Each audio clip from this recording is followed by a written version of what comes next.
လက်ရှိမြန်မာပြည်ခြေအနေပြည်သူတွေရဲ့ဘဝနဲ့မြန်မာပြည်ရဲ့အနာဂတ်ဒီနေ့မြန်မာပြည်မှာလူတစ်ယောက်ရဲ့နေ့စဉ်ဘဝကိုမေးကြည့်လိုက်မယ်ဆိုရင်အလုပ်ရှိလားဝင်ငွေ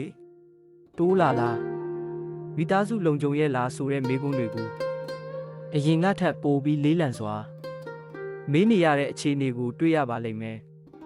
ဒီဗီဒီယိုမှာတော့လက်ရှိမြန်မာပြည်ရဲ့အခြေအနေကိုအေးအေးဆေးဆေးကြည့်ကြမယ်ပြည်သူတွေရဲ့တကယ်နေ့စဉ်ဘဝအခက်အခဲတွေကဘာတွေလဲနောက်ပြီးအနာဂတ်မှာမြန်မာပြည်ဘယ်လိုဖြစ်လာနိုင်မလဲဆိုတာကိုသုံးသပ်ပြီးပြောပြသွားပါမယ်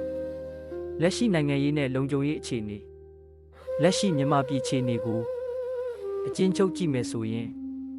နိုင်ငံရေးမတည်ငြိမ်မှုတွေလုံခြုံရေးဆိုင်ရာပြဿနာတွေကပြည်သူတွေရဲ့နေ့စဉ်ဘဝနဲ့ဓာတ်ရိုက်ဆက်နွယ်နေပါတယ်မြို့ကြီးတွေမှာတော့ဆိုင်တွေဖွင့်နေတဲ့အလုပ်သွားအလုပ်လာတွေရှိနေတယ်ဆိုပြီးပုံမှန်ဘဝလိုထင်ရနိုင်ပါတယ်ဒါပေမဲ့ကျေးလက်ဒေသတွေနယ်စပ်ဒေသတွေမှာတော့တိုက်ပွဲတွေကြောင့်အိမ်အောင်စုအများအပြား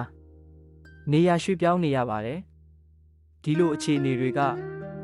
ပြည်သူတွေကိုစိတ်ပိုင်းဆိုင်ရာအရာရောရုပ်ပိုင်းဆိုင်ရာအရာပါနှစ်ဖက်လုံးမှာပင်ပန်းစေပါတယ်ပြည်သူတွေရဲ့နေ့စဉ်ဘဝအခက်အခဲအခုပြည်သူတွေရဲ့ဘဝကိုတကယ်ကြည့်မယ်ဆိုရင်အဓိကအခက်အခဲ၃ခုကိုရှင်းရှင်းလင်းလင်းတွေ့နိုင်ပါတယ်ပထမတစ်ခုကစားဝတ်နေရေးပါ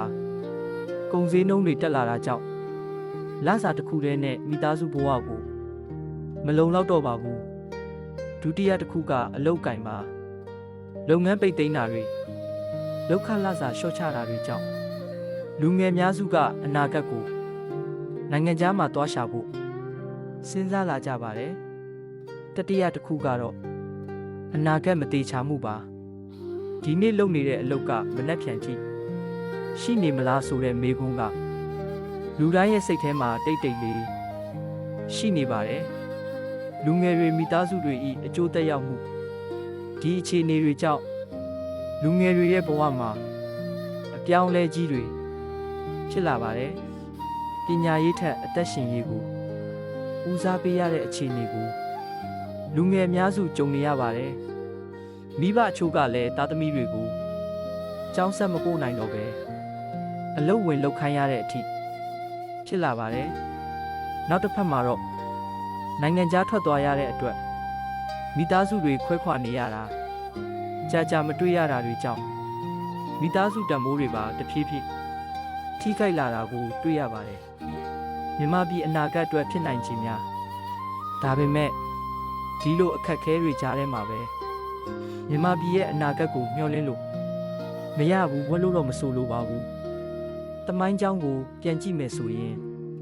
မြန်မာပြည်ဟာအခက်အခဲကြီးတွေကိုအကြိမ်ကြိမ်ကြုံခဲ့ဘူးပါတယ်ပြီးတော့အချိန်ကြာလာတဲ့အခါပြန်လည်ထူထောင်နိုင်ခဲ့တဲ့အတွေ့အကြုံတွေလည်းရှိခဲ့ပါတယ်အရေးကြီးတာကပြည်သူတွေကြားယုံကြည်မှုကိုဘယ်လောက်ထိန်းသိမ်းနိုင်မလဲပညာရေးနဲ့စီးလုံးမှုကိုဘယ်လောက်ဆက်လက်ထိန်းထားနိုင်မလဲဆိုတာပါ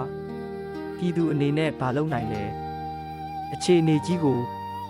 တယောက်တည်းပြောင်းလဲနိုင်မယ်မဟုတ်ပေမဲ့ကိုယ့်ဘက်ကလုံနိုင်တာတွေတော့တကယ်ရှိပါတယ်ပညာကိုမစွန့်လွတ်ပါနဲ့အွန်လိုင်းပညာရေးတွေကိုယ်တိုင်လေ့လာနိုင်တာတွေကိုဆက်လက်လုပ်ပါစိတ်ဓာတ်ကိုမလျှော့ချပါနဲ့မုန်းတီးမှုထက်နားလည်မှုကိုရွေးချယ်ပါပြည်သူတွေကြားစည်းလုံးမှုကိုတတ်နိုင်သလောက်ထိမ့်သိမ့်ဖို့အရေးကြီးပါတယ်အဆုံးသတ်မြန်မာပြည်ရဲ့အနာဂတ်ဟာဘယ်သူတစ်ယောက်တည်းရဲ့လက်ထဲမှာမဟုတ်ပါဘူးပြည်သူတစ်ယောက်ချင်းစီရဲ့ရွေးချယ်မှုတွေအပြုအမူတွေပေါ်မှာမူတည်နေပါတယ်အခက်အခဲတွေကြားထဲမှာပဲမျှော်လင့်ချက်ကိုမပျောက်စေဖို့ဒီဗီဒီယိုကသတိပေးချင်ပါတယ်ကြည့်ရှုခဲ့တဲ့အတွက်ကျေးဇူးတင်ပါတယ်